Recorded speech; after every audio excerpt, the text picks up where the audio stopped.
और ये मैं कोई इसलिए नहीं कह रहा हूं कि मैं उस खानकाह से रिलेटेड हूं, मैं उस खानकाह से मुताल्लिक हूं, उसका एक खादिम हूं, बल्कि हकीकत यही है कि जो भी वहां हाजिर होता है उसकी दिल की कैफियत बदल जाया करती है। जो भी वहां हाजिरी देता है मुकद्दर बेदार हो जाया करता है।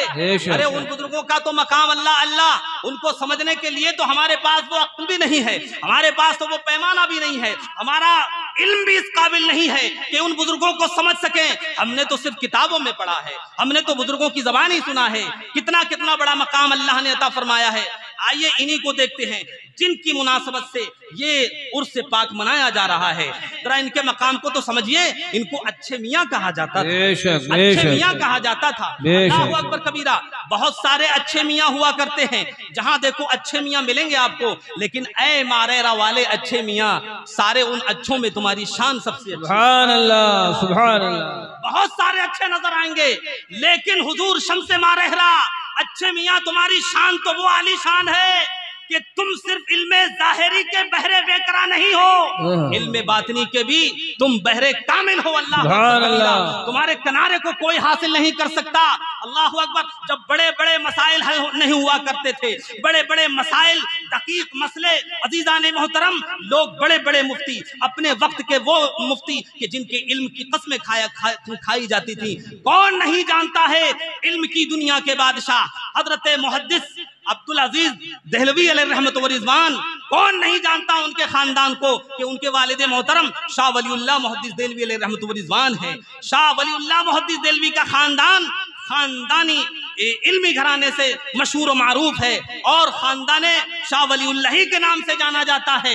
अल्लाह अकबर। हजरत अब्दुल अजीज मुहद्दिस देहलवी अलैहि रहमत व रिज़वान का मकाम इतना बुलंद है कि उनको जो है मुजद्दिद का खिताब दिया जाता है, उनको हदीस का बहुत बड़ा इमाम माना जाता है, फिक़्ह और इफ्ता का बहुत बड़ा ताजवर माना जाता है।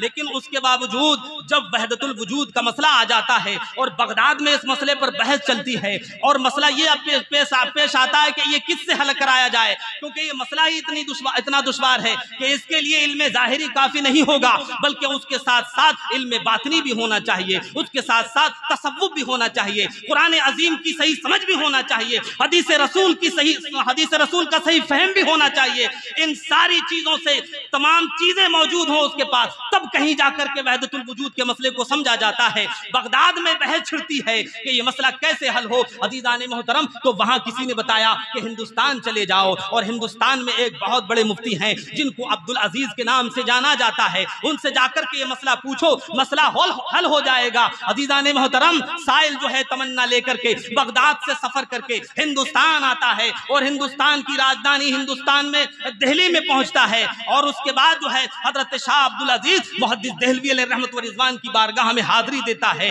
कहता है कि मैं इसी गरज से बगदाद से आया हूँ, मसला वहदतुल वजूद का ये है, मेरी समझ में नहीं आया, बहुत सारे उलमा के सामने पेश किया, लेकिन कोई तसल्ली बख्श जवाब ना दे सका। मैं आपकी बारगाह में हाजिर हुआ हूँ, इस मसले को हल करिए। हजरत ने कहा बताओ वो मसला क्या है। उसने अपना मसला सामने रखा। हजरत अब्दुल अजीज मुहद्दिस देहलवी अलैहि रहमत व रिज़वान ने जो ही ये मसला सुना तो वो समझ गए कि मसला बहुत पेचीदा है और ये हर एक को इसके समझाने की सलाहियत नहीं है। इसलिए हजरत शाह अब्दुल अजीज मुहद्दिस देहलवी अलैहि रहमत व रिज़वान ने फरमाया कि अगर इस मसले को इस वक्त कोई हल कर सकता है तो वो कोई और नहीं, वो हमारे भाई जो मारेरा शरीफ में रहते हैं, उनको अबुल फजल सैयद आले अहमद और अच्छे मियाँ के नाम से उनकी बारगाह में जाओ, अपना मसला पेश करो, तुम्हें तसल्ली बख्श जवाब मिल जाए। सुभान अल्लाह, सुभान अल्लाह। मोहतरम, वो अपना मसला लेकर जब मारेरा शरीफ आया था, अल्लाह अकबर, सोचो देखने में तो एक छोटा सा करिया लगता है, देखने में तो एक छोटा सा गांव लगता है, लेकिन सोचो जो मसला बगदाद के उलमा हल ना कर सके, जो मसला कुर्ब जवार के मसला हल ना कर सके, जो अपने वक्त का मुजद्दिद शाह अब्दुल अजीज मुहद्दिस देहलवी जो मसला हल ना कर सके, उसकी गुत्थियों को ना सुलझा सके, वो मसला कहाँ हल होता है? अरे उसी मारेरा मुक़द्दसा में हल हो जाता है जहाँ के हम दीवाने हैं। सुभान अल्लाह, सुभान अल्लाह। हजरत शम्स मारेरा की बारगाह में आए, अल्लाह अकबर कबीरा, मसला सामने रखा। हुजूर रफीक मिल्लत से भी सुना है और तारीख की किताबों में भी पढ़ा है। हजरत शम्से मारहना ने कोई बहुत लंबी चौड़ी तकरीर नहीं की थी, क्योंकि ये अल्लाह वाले चंद जुमलों में उतनी बातें कह दिया करते हैं कि समझने वाले उसकी जब शरह करते हैं, शरह करने वाले तो किताबें भर दिया करते हैं। अरे इसी को तो जवामिउल कलिम कहा जाता है। हमारे आका सल्लल्लाहु अलैहि वसल्लम की एक सिफत ये है कि हमारे आका सल्लल्लाहु अलैहि वसल्लम को जवामिउल कलिम की खुसूसियत अता फरमाई गई है। बुखारी शरीफ में मेरे आका फरमाते हैं कि मुझे 6 ऐसी खुसूसियात अल्लाह ने अता की हैं। बाद हदीसों में 7 का लफ्ज भी आया है कि 7 ऐसी खुसूसियतें अल्लाह ने अता फरमाई हैं जो दूसरे नबियों को अता नहीं की गई थी। उसमें से एक खुसूसियत ये है कि उख्तुसिर अलियल कलाम व इख्तिसारा, हुजूर ने फरमाया कि मेरे लिए कलाम को, बात को समेट दिया गया है, सुखन को समेट दिया गया है कि मेरे आका के कलिमात तो थोड़े होते हैं लेकिन उनके मानी और मफाहिम इतने ज्यादा होते हैं अपने अंदर व्यवस्था नहीं कर सकते हैं। वाह वाह सुभान अल्लाह।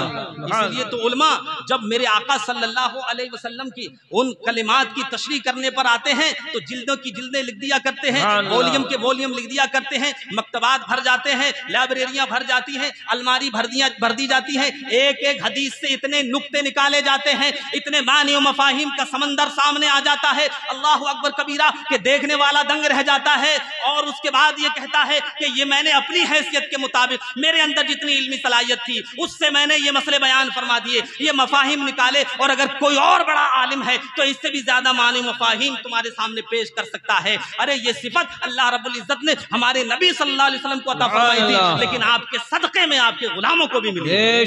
सुभान अल्लाह, सुभान अल्लाह। आपके सदक़े में आपके गुलामों को भी सिफत मिली है। बल्कि शम्से मारहरा रज़ी अल्लाह ताला अन्हो को तो ये मकाम मिला कि वहां तो आपने अपनी जबान से नहीं नजरों से पिलाया था। सुभान अल्लाह। जबान से नहीं नजरों से पिलाया था, क्योंकि आपने वहां पर कोई मसला इस तरह हल नहीं किया था कि उसकी बाकायदा तशरीह करी हो, बल्कि बुजुर्ग फरमाते हैं और किताबों में लिखा है कि आपने एक तिनका उठाया और उठाने के बाद उसके 2 टुकड़े करे और फिर उसको मिला दिया, और सामने वाले ने जो बहुत दूर से परेशान होकर कोसों दूर का, हजारों मीलों का सफर करके आया था, जो मसला कहीं ना समझ सका था, अजीजाने मोहतरम शम्से मारहना एक तिनके के टुकड़े करके उस मुश्किल मसले को समझा दिया। अल्लाहु अकबर कबीरा, समझाने वाला जाने कि उसने क्या समझाया, और जिसे समझाया गया वो जानता है कि उसे क्या समझाया। सुभान अल्लाह, सुभान अल्लाह, सुभान अल्लाह, सुभान। ये मंजिल अलग हुआ करती है कि यहाँ सिर्फ जबानों से नहीं बल्कि आंखों से पिलाया जाता है। सुभान अल्लाह, सुभान। आंखों से पिलाया जाता है। अब अंदाजा लगाइए कि जो मसला कहीं ना हल हो सके वो मारेरा में हल हो जाता है। तो पता चला कि अल्लाह रब्बुल इज्जत ने इस शहर को, इस बस्ती को, जन्नत निशान हिस्से को वो मकाम अब से नहीं बहुत पहले से अता फरमा दिया था कि ये जो है लोगों की अकीदत का मरकज बना हुआ था। सुभान अल्लाह, सुभान। अकीदत और एतकाद बना हुआ था। दूर दराज से सफर करके आया करते थे। और देखिए हजरत शम्से मारहरा की जिंदगी को देखिए कि शम्से मारहरा का मकाम, अल्लाहु अकबर कबीरा, ये वो जिंदा वली और मादरजाद वली थे हजरत शम्से मारहरा कि जिनकी विलादत की खुशखबरी हुजूर साहिब बरकात ने अता फरमा दी थी। आप जानते हैं कि साहिब बरकात से उनका क्या रिश्ता है? साहिब बरकात से उनका क्या रिश्ता है? साहिब बरकात उनके परदादा हैं हजरत हुजूर शाह बरकतुल्लाह साहिब बरकात, उनके बेटे हैं हजरत शाह आले मोहम्मद, और उनके बेटे शाह हमजा ऐनी, और उनके बेटे हैं हजरत हुजूर अच्छे मियां। समझ रहे हैं? हुजूर साहिब बरकात जिनकी निस्बत से हम बरकाती कहलाते हैं, मंबे फैज़ो बरकात हजरत साहिब बरकात अलैहि रहमत व रिज़वान ने यह फरमा दिया था कि मेरी चंद पुश्तों के बाद एक ऐसा फर्जंद पैदा होगा जिससे खानवादे का नाम रोशन होगा, खानवादे को रौनक मिलेगी। अल्लाहु अकबर कबीरा। हुजूर साहिब बरकात ने पहले से बिशारत दे दी, क्योंकि आपकी मुबारक आंख देख रही थी कि अल्लाह रब्बुल इज्जत मेरी नस्ल में एक ऐसा फर्जंद जलील पैदा फरमाएगा जो हजरत साहिब बरकात की तरह कुतुबियत के रुतबे पर फायज होगा। और आपने यही नहीं बल्कि अपना खिरका भी अता फरमाया। समझ रहे? अपना जुब्बा शरीफ भी उनके लिए छोड़ दिया और फरमाया कि ये जुब्बा उसी को पहनाना, ये खिरका उसी को अता फरमाना। अल्लाहु अकबर कबीरा, हुजूर साहिब बरकात तो दुनिया से तशरीफ ले गए। उसके बाद शाह आले मोहम्मद और उनके बेटे हजरत शाह हमजा ऐनी रज़ी अल्लाह ताला अन्हो के घर में हजरत अच्छे मियाँ की पैदाइश होती है। जब अच्छे मियाँ की पैदाइश हुई तो उनके दादा जान हुजूर शाह आले मोहम्मद मौजूद थे।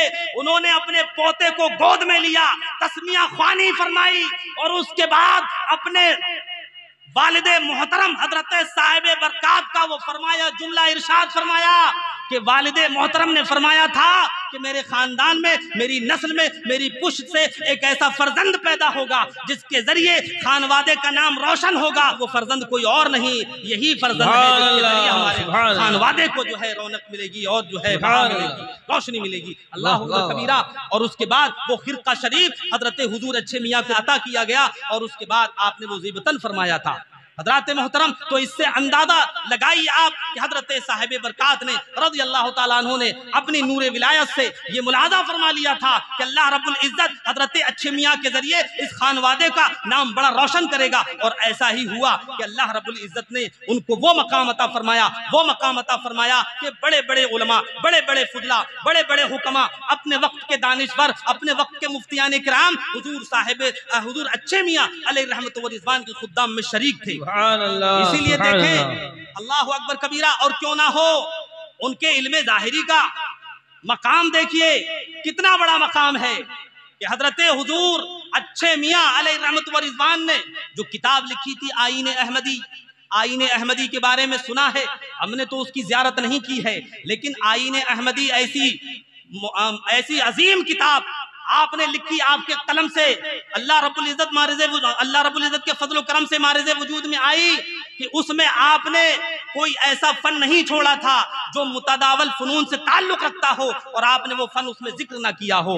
सारे उलूम व फनून पर सैर हासिल बहस की गई थी, चाहे वो इल्म कलाम से मुताल्लिक मसला हो, चाहे इल्म उसूल फिक़्ह से मुताल्लिक हो, चाहे हदीस से ताल्लुक रखता हो, चाहे वो तसव्वुफ से रखता हो, कुरान की तफसीर से रखता हो, उलूम कुरान से ताल्लुक रखता हो। गरज ये कि कोई ऐसा इल्म नहीं था जो उस किताब में जिक्र ना किया गया हो। और क्यों ना हो, यही वजह थी कि बड़े बड़े उलमा पूरे हिंदुस्तान पर नजर डालते थे और आपको उन उलमा को हुजूर अच्छे मियाँ जैसा कोई पीर नजर नहीं आता था। इसीलिए तो हजरत शाह अब्दुल मजीद ऐनुल हक कादरी बरकाती बदायूनी अलैहि रहमत व रिज़वान जो एक मौलवी की शक्ल में वहां गए थे, मुफ्ती बनकर गए थे, लेकिन जब हुजूर अच्छे मियाँ की बारगाह में हाजिर होते हैं और उनसे मुलाकात होती है तो हजरत हुजूर अच्छे मियाँ का गुलाम बनने पर फख्र महसूस करते हैं। सुभान अल्लाह। हुजूर अच्छे मियाँ अलैहि रहमत व रिज़वान ऐसे जिंदा सिफत वली थे कि उनकी जबान से जो निकल जाया करता था वो हो जाया करता था। एक शख्स जो है शहर बुखारा से, सोचिए शहर बुखारा से हुजूर अच्छे मियाँ की बारगाह में हाजिर होता है। अब अंदाजा लगाइए कि उस वक्त ना तो सोशल मीडिया, ना मोबाइल का इस्तेमाल, ना कोई चैनल है, ना इंटरनेट है, कुछ भी नहीं। लेकिन उस जमाने में बताइए शोहरत होना कितनी मुश्किल थी, है ना। आज तो कोई ताज्जुब की बात नहीं है, मैं यहाँ बोल रहा हूँ, मुझे लैब करके न जाने कहाँ कहाँ देखा जा सकता है, पूरी दुनिया में आप जो है उसको दिखा सकते हैं। लेकिन वो जमाना जब ये सारी चीजें वजूद में नहीं आई थी, उस जमाने में किसने बता दिया शहर बुखारा में रहने वाले एक शख्स को कि मारेरा शरीफ में जो एक छोटा सा गांव है, छोटा सा करिया है, छुपा हुआ है, वहां आदमी यूं सफर नहीं करता, अकीदत वाला ही सफर करता है। क्योंकि अल्लाह वाले जो हैं ऐसी जगहों का इंतखाब किया करते हैं कि जहां आदमी सैरो तफरी के लिए नहीं, जहां आदमी पिकनिक के लिए नहीं, जहां आदमी टूर और ट्रेवल के लिए नहीं, बल्कि जाएगा तो सिर्फ अकीदत में जाएगा, वहां जाएगा तो सिर्फ बुजुर्गों का फैज़ लेने जाएगा। अल्लाह वालों की आदत रही है कि हमेशा छुप कर रहा करते हैं और जो उनकी बारगाह में हाजिर हो जाता है सही दिल लेकर उसकी अकीदत कबूल हो जाती है और उसका मकाम बुलंद हो जाता है।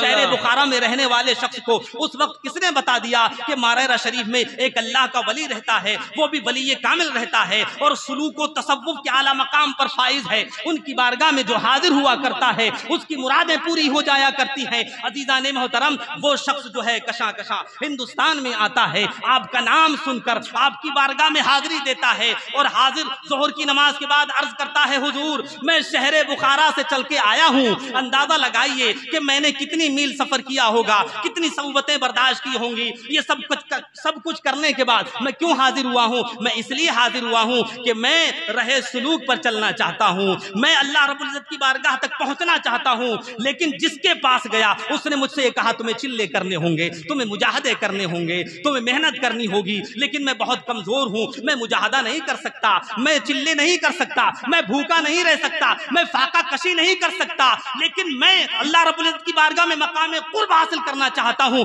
मैं रहे सुलूक का मुसाफिर बनना चाहता हूँ। इसलिए मैं आपका नाम सुनकर के आपकी बारगाह में हाजिर हुआ हूँ। मुझे मालूम है कि आपकी बारगाह में जो भी आता है वो खाली हाथ नहीं जाता है, इसलिए मैंने आपकी बारगाह का इंतखाब किया है। आप नजर करम फरमाइए और मुझे बगैर मुजाहिदे के अल्लाह रब्बुल इज्जत का कुर्ब हासिल कर। सुभान अल्लाह, सुभान अल्लाह। तो हज़रत ने फरमाया कि इतनी जल्दी रिजल्ट चाहते हो, बगैर मेहनत के नतीजा हासिल करना चाहते हो, ऐसा नहीं हो सकता। हजरत ने जुमला पहले इरशाद फरमाया तो आपकी बारगाह में जो लोग बैठे थे, एक आदमी ने ताना देते हुए कहा कि रहे सुलूक पर चलना और अल्लाह का कुर्ब हासिल करना क्या ऐसे हलवा समझते हो जो मुंह में रखा और निकल गए? ये ऐसे हासिल नहीं होता, इसके लिए बहुत मेहनतें करनी होती हैं, तब कहीं जाकर के वो मकाम हासिल होता है। हजरत हुजूर अच्छे मियाँ ने जुमला सुना हाजरीन में से एक शख्स से, तो आपको ये जुमला पसंद नहीं आया। आपने फरमाया कि ऐ कहने वाले शख्स, ताना देने वाले शख्स, अपनी जबान को बंद रखो, अरे खुदा की कुदरत से कुछ भी बईद नहीं। सुभान अल्लाह, सुभान अल्लाह। खुदा की कुदरत से कुछ भी बईद नहीं है। इसका मतलब यह है कि अब आसार बनने लगे थे, इसका मतलब यह है कि हुजूर अच्छे मियाँ जाहो जलाल में आने लगे थे, इसका मतलब यह है कि हुजूर अच्छे मियाँ का बहरे करम जो है वो जोश में आने लगा था। इसलिए आपने फरमाया कि अल्लाह की कुदरत से कुछ भी बईद नहीं है, अगर अल्लाह चाहे तो इसको ये सारी मंजिलें बगैर सुभान अल्लाह। हुजूर अच्छे मियाँ अलैहि रहमत व रिज़वान ने उस पर एक नजर करम डाली और उसके बाद फरमाया कि तुम्हें ये मकाम हासिल हो जाएगा, लेकिन तुम्हें थोड़ी सी मेहनत करना पड़ेगी। तो कहा हुजूर कोई हल्की फुल्की मेहनत हो तो बता दीजिए, मैं बड़ा मुजाहदा नहीं कर सकता। हुजूर अच्छे मियाँ ने फरमाया कि तुम्हें ज्यादा मेहनत नहीं करनी पड़ेगी, ये तो सिर्फ बहाना था। लेकिन हुजूर अच्छे मियाँ ने नजर करम डाल करके उसे पहले से ही राह सुलूक का मुसाफिर। आपने कहा कि जब तुम इशा की नमाज पढ़ लो और फारिग हो जाओ तो ये दुरूद मैं तुम्हें देता हूँ, ये दुरूद जिस कैफियत के साथ मैं तुम्हें बताऊं उस कैफियत के साथ पढ़ लेना और उसके बाद देखना कि क्या होता है। चुनांचे वो शख्स जो है ईशा की नमाज पढ़ करके उस दुरूद पाक को उसी कैफियत के साथ पढ़ना शुरू कर देता है, पढ़ता रहता है। तारीख निगार कहते हैं कि अभी दुरूद पढ़ना खत्म ना हुआ था कि उसकी आंखों में गुनूदगी पैदा होती है, आंखें बंद होती हैं, नींद के झटके आते हैं। क्या देखता है कि मदीने वाले आका अपने वजूद के साथ वहां तशरीफ फरमाते हैं, अल्लाह अकबर कबीरा, और कहते हैं ऐ फुला शख्स तू मेरे महबूब आशिक, तू मेरे अल्लाह के महबूब बंदे की बारगाह में हाजिर हुआ, उसने तुझे राह सुलूक का मुसाफिर बनाया, अल्लाह ने तुझे कबूल कर लिया है। और तुझे मालूम होना चाहिए कि तू जिस बुजुर्ग की बारगाह में हाजिर हुआ था वो कोई और नहीं, हर जमाने में अल्लाह ताला एक ऐसा बंदा पैदा फरमाता है जो मेरे दीन को जिंदा करता है। इस जमाने में आले अहमद अच्छे मियाँ वो इंसान है कि जिसको अल्लाह ताला ने तजदीद दीन के सुभान अल्लाह, सुभान अल्लाह, सुभान अल्लाह। कैफियत बदल गई। हुजूर अच्छे मियाँ ने एक नजर डाली और अल्लाह का वली बना दिया। समझ रहे हैं?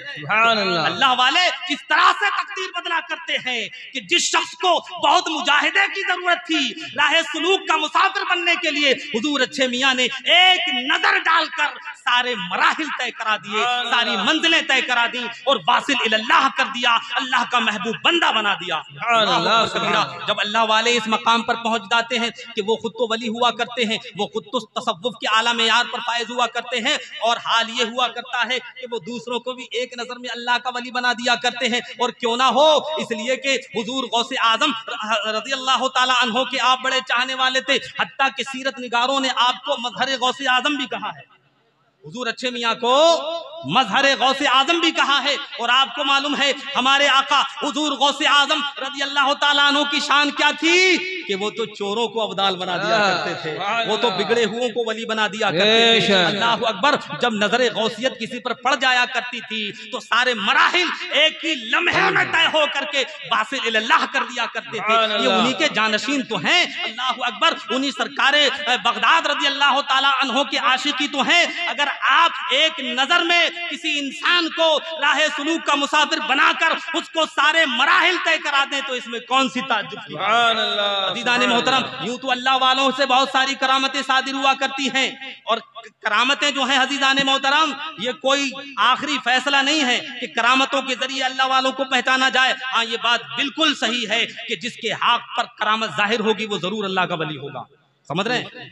करामत उसी बंदे के हाथ पर जाहिर होगी जो अल्लाह का वली होता है। इल्म कलाम में ये सारी बहसें लिखी हुई हैं, अकीदे की किताबों में सारी बहसें समझाई जाती हैं कि अल्लाह रब्बुल इज्जत अपने नबियों को भेजता है हिदायत के लिए और वो अंबिया अलैहिस्सलातु वत्तस्लीम अपने नबी होने का ऐलान भी करते हैं और चैलेंज भी करते हैं कि मैं अल्लाह का सच्चा नबी हूँ, मुझसे जिस चीज का मुतालबा करोगे मैं तुम्हारे सामने वो कर दूंगा। तो अंबिया अलैहिस्सलाम के हाथों पर जो खिलाफ आदत खर्क आदत चीज जाहिर हुआ करती थी उसको मौजज़ा कहते हैं।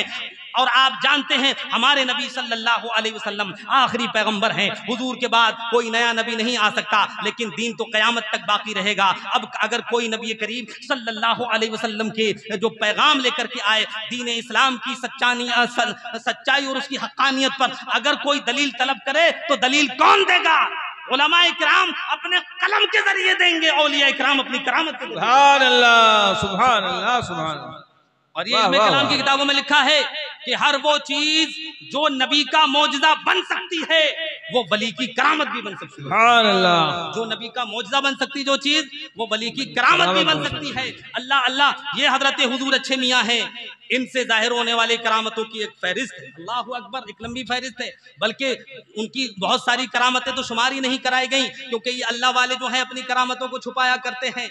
आज अचंबा मच जाता है, किसी से किसी करामत का ज़हूर हो जाता है, लेकिन वो अल्लाह वाले थे कि अपनी करामत को छुपाया करते थे। अल्लाह अकबर कबीरा। जो अल्लाह के महबूब बंदे हैं वो अपनी करामतों को छुपाया करते हैं। जैसा कि हजरत अल्लामा कुशैरी अलैहि रहमत व रिज़वान ने रिसाले कुशैरिया में लिखा है कि अल्लाह के मकबूल बंदे, अल्लाह के वली, औलिया इकराम अपनी करामतों को ऐसे ही छुपाते हैं जिस तरह से जो एक दोशीज़ा अपने मखसूस अय्याम को छुपाया करती है। जैसे कुआरी औरत अज़ीज़ान मिल्लत इस्लामिया अपने मखसूस अय्याम को किसी के सामने बयान नहीं करती, ऐसे ही अल्लाह वाले अपनी करामतों को छुपाया करते हैं। वो अपनी करामतों को छुपाया करते हैं, लेकिन अल्लाह रब्बुल इज्जत जिसको जाहिर करना चाहता है उसकी करामतें जाहिर हो जाती हैं। सुभान अल्लाह, सुभान अल्लाह। तो इन बुजुर्गान दीन से तो लम्हा लम्हा करामतों का ज़हूर होता था, करामतों का सुदूर होता था। अरे इनकी जिंदगी तो करामतों का जो है मजहर थी, करामतें जाहिर होती ही रहती थी इनकी जिंदगी में। लेकिन आइए देखिए कि वो अल्लाह वाले जिनकी करामतों को बयान करना ये किसी के बस की बात नहीं। उन्हीं औलिया इकराम में से हुजूर अच्छे मियाँ अलैहि रहमत व रिज़वान हैं। हुजूर अच्छे मियाँ के सवाने निगारों ने लिखा है कि आपके एक चाहने वाले शख्स जिनका नाम इरादतुल्लाह था, वो बदायूं के रहने वाले थे। उनकी एक देरीना तमन्ना थी कि अल्लाह रब्बुल इज्जत उन्हें बेटा अता फरमा दे। एक दिन वो हुजूर की बारगाह में हाजिर हुए, साहिब बरकात का उर्स चल रहा था। हुजूर अच्छे मियाँ की बारगाह में हाजिर थे, कुछ परेशान नजर आ रहे थे। पीरो मुर्शिद ने देखा कि मेरा मुरीद परेशान नजर आ रहा है, फौरन पूछा कि क्या बात है, क्यों परेशान नजर आ रहे हो? एक पीर का यही तकाजा, एक पीर का रवैया यही होना चाहिए, यही रविश होना चाहिए। अल्लाह अल्लाह। सिर्फ पीर इसलिए ना हो कि उससे जो है अपना फायदा हासिल करे, बल्कि उसके साथ ये भी है कि फायदा पहुंचाए, उसकी परेशानियों को सुने। तो आपके एक शहदाई इरादतुल्लाह साहब सामने खड़े हुए और मुंह लटकाए हुए हैं, परेशानी के आलम में हैं। हुजूर अच्छे मियाँ ने उनके दिल की कैफियत को जान लिया, मुलाजा फरमा लिया। पूछा इरादतुल्लाह क्या बात है, क्यों परेशान हो? अर्ज किया हुजूर एक मुद्दत से तमन्ना है कि अल्लाह ताला एक बेटा अता फरमा दे। मेरा कोई फातिहा पढ़ने वाला नहीं है, यानी कोई औलादी नहीं थी, लेकिन मेरी ये तमन्ना है कि अल्लाह ताला मुझे एक बेटा अता फरमा दे ताकि मेरा वारिस बन जाए, जानशीन बन जाए। हजरत ने फरमाया घबराओ नहीं, तुम्हारी ये तमन्ना पूरी होगी। और याद रखो एक नहीं दो नहीं, अल्लाह ताला तुम्हें इस दर की बदौलत से अपनी कुदरत कामिला से तुम्हें 3-3 बेटे अता फरमाएगा। जब पहला बेटा पैदा हो तो उसका नाम करीम बख्श रखना, दूसरा बेटा पैदा हो उसका नाम रहीम बख्श रखना, और तीसरा बेटा पैदा हो तो इलाही बख्श रखना। अर्ज क्या हुजूर, मैंने तो एक ही मांगा था। अरे हुजूर, मेरी तमन्ना तो ये थी कि एक मिल जाता।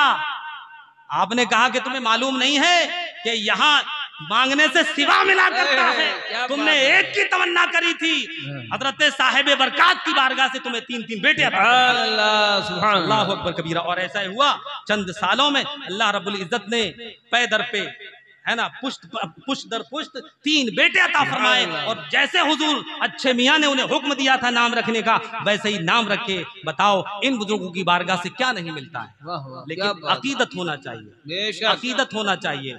मोहतरम, हमें चाहिए कि इन बुजुर्गों से अपना रिश्ता मजबूत करें। ये सब कुछ बताने का मकसद ये है, सुनकर के सिर्फ हम दिल को ठंडक न पहुंचा लें, सिर्फ तसल्ली हासिल न करने। यकीनन फैज उसी को मिलेगा जो इनके मिशन पर चलेगा, इन बुजुर्गों के तरीके पर चलेगा। बताओ, इन बुजुर्गों ने कभी नमाज छोड़ी? नहीं। अरे नमाज छोड़ती तो इतना बड़ा मकाम कैसे मिल जाता? कभी रोजा छोड़ा? कभी झूठ बोले? कभी किसी पर अत्याचार किया? कभी किसी का हक दबाया उन्होंने? नहीं। कभी किसी के पैसे उधार लेकर के वादे पे वादे टालते रहे? नहीं। कभी बिजनेस झूठ बोल करके किया? नहीं किया। अजीज़ाने मोहतरम, तालीम नहीं दी इस चीज की। हमें चाहिए कि इस मिशन पर चलें। यकीनन अल्लाह वालों का फैज उसी को मिलता है जो उनके मिशन पर चला करता है। अल्हम्दुलिल्लाह, यहाँ हुजूर रफीक मिल्लत दामत बरकातुहुल आलिया के अक़वाले ज़र्री भी मौजूद हैं। देख करके बड़ी खुशी हासिल हुई। अल्लाह अकबर कबीरा, क्योंकि ये जो अक़वाले ज़र्री होते हैं ये वाकई ज़र्री होते हैं। क्योंकि ज़र्री का मतलब क्या होता है? सोने जैसे, समझ रहे हैं? सोने जैसे अक़वाल हैं। अरे सोना क्या है, सोना तो हर एक को मिल जाया करता है, सोना तो किसी को भी मिल जाएगा। ये तो सिर्फ एक समझाने के लिए है कि एक मुमताज चीज है। यकीनन बुजुर्गों के कलिमात, उनके मलफूजात, उनके अक़वाल का कोई जवाब नहीं हुआ करता है।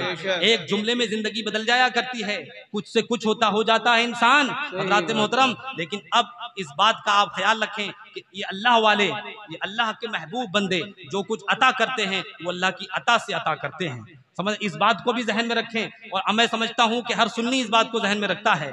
कभी भी कोई सुन्नी ये नहीं कह सकता, कोई भी हो, कि ये अल्लाह वाले ये अपने पास से दे देते हैं। लेकिन पता नहीं कि कुछ लोगों को क्यों इस बात की जिद है कि वो यही साबित करना चाहते हैं कि तुम उनकी बारगाह में मत जाओ, ख्वाजा गरीब नवाज की बारगाह में मत जाओ, इमाम आली मकाम की बारगाह में मत जाओ, वहां जाकर के अपनी हाजत पेश मत करो, हजरत ख्वाजा गरीब नवाज की बारगाह में जाकर अपनी हाजत पेश ना करो। अरे ये अल्लाह वाले हैं। अल्लाह रब्बुल इज्जत ने लोगों की हाजतों को इन बुजुर्गों के पास रख दिया है। हदीस पाक का मफहूम है कि अल्लाह के कुछ बंदे ऐसे होते हैं कि अल्लाह रब्बुल इज्जत ने अपने बंदों की हाजतों को उनके पास रख दिया है। वो लोग दौड़ दौड़ करके वहां से अपनी हाजतें हासिल कर लिया करते हैं। समझ रहे हैं? इस बात का मुशाहदा भी है कि ये अल्लाह वाले बंदों की हाजतों को पूरा फरमाया। अल्लाह रब्बुल इज्जत हुजूर अच्छे मियाँ के सदके हमें दारैन की सादतों से माला माल, आमीन, आमीन। इनके तरीके पर चलने की तौफीक अता फरमाए। अच्छी बात है माशाल्लाह। अफजल मियाँ के नाम से जैसा कि लिखा हुआ भी है, सैयद अफजल कादरी ट्रस्ट, अफजल मियाँ के नाम से एक ट्रस्ट बनाया गया जिसके बहुत सारे अगराज़ व मकासिद हैं। खास तौर से तालीम को आम करना है, कुरान के पैगाम को आम करना है, हदीस रसूल की खुशबू पहुंचाना है, अखलाक हसना से लोगों को मुज़य्यन करना है, लोगों की परेशानियों को दूर करना है। और आप समझते हैं कि सबसे अहम चीज जो है वो तालीम है, क्योंकि तालीम ही वो जेबर है कि जब उससे आदमी आरास्ता हो जाया करता है तो सारे मराहिल खुद ब खुद हल हो जाया करते हैं, सारी परेशानियां दूर हो जाती हैं। आप जानते हैं कि तालीम की अहमियत जिंदगी में भी है और बाद मर्ग भी है जी, दुनियावी जिंदगी में भी है और इस्लामी जिंदगी में भी है ना। इसलिए तालीम को फरोग दीजिए। और खानकाह बरकातिया का जो मिशन है, समझ रहे हैं, या खानकाह बरकातिया से ताल्लुक रखने वाले हजरात का जो मिशन है उसका जो है पूरा पूरा ताउन कीजिए, उसका हर तरह से साथ दीजिए। क्योंकि ये मिशन जो है किसी के घर का नहीं है, बल्कि ये आले रसूल का पैगाम है, आले रसूल का मिशन है, अल्लाह के नबी सल्लल्लाहु अलैहि वसल्लम का मिशन है। क्योंकि इसके साथ जो भी काम अंजाम पाएंगे यकीनन उससे इस्लाम को फरोग मिलेगा, इस्लाम को तक़वियत मिलेगी, इस्लाम का कलमा जो है प्रचार दूर दूर तक पहुंचेगा। इसलिए हर तरह से हमें चाहिए कि दामे दिरमे कदमे सुखने, हर तरह से हम इसका ताबुन करें, हर तरह से इसका साथ दें। इसके अलावा और जो भी तंजीमें चल रही हैं, जो भी इदारे चल रहे हैं, जो भी मदारिस चल रहे हैं, सबकी मदद करने की जरूरत है, क्योंकि सब जो है हमारे नबी सल्लल्लाहु अलैहि वसल्लम के नामूस की खिदमत कर रहे हैं, नामूस पर पहरा दे रहे हैं, अजमत मुस्तफ़ा को बुलंद करना चाहते हैं, कुरान की तालीमात को आम करना चाहते हैं। और सबका यही पैगाम है कि यही है आरजू तालीम कुरान आम हो जाए, यही है आरजू तालीम कुरान आम हो जाए। हर एक परचम से ऊंचा परचम इस्लाम हो जाए, हर एक परचम से ऊंचा परचम इस्लाम हो जाए। अल्लाह की बारगाह में दुआ है कि हम सबकी हाजिरी को कबूल फरमाए और बार बार हमें शिरकत करने का मौका अता फरमाए। आमीन। मशाइख मारेरा और बिलखुसूस हुजूर अच्छे मियाँ अलैहि रहमत व रिज़वान के फयूज़ व बरकात से हमें माला माल फरमाए। आमीन। हम जो दिल में तमन्नाएं लेकर आए हैं, अल्लाह ताला उन तमन्नाओं को पूरा फरमाए, हमारी परेशानी को दूर फरमाए। बोलने में अगर कोई लफ्ज़िश हुई हो, सबक़त लिसानी में गलती हो, परवरदिगार आलम उसको माफ फरमाए। अस्तग़फिरुल्लाह रब्बी मिन कुल्लि ज़ंबिन व अतूबु इलैहि, ला इलाहा इल्लल्लाह मुहम्मदुर रसूलुल्लाह सल्लल्लाहु अलैहि वसल्लम। अस्सलामु अलैकुम व रहमतुल्लाह।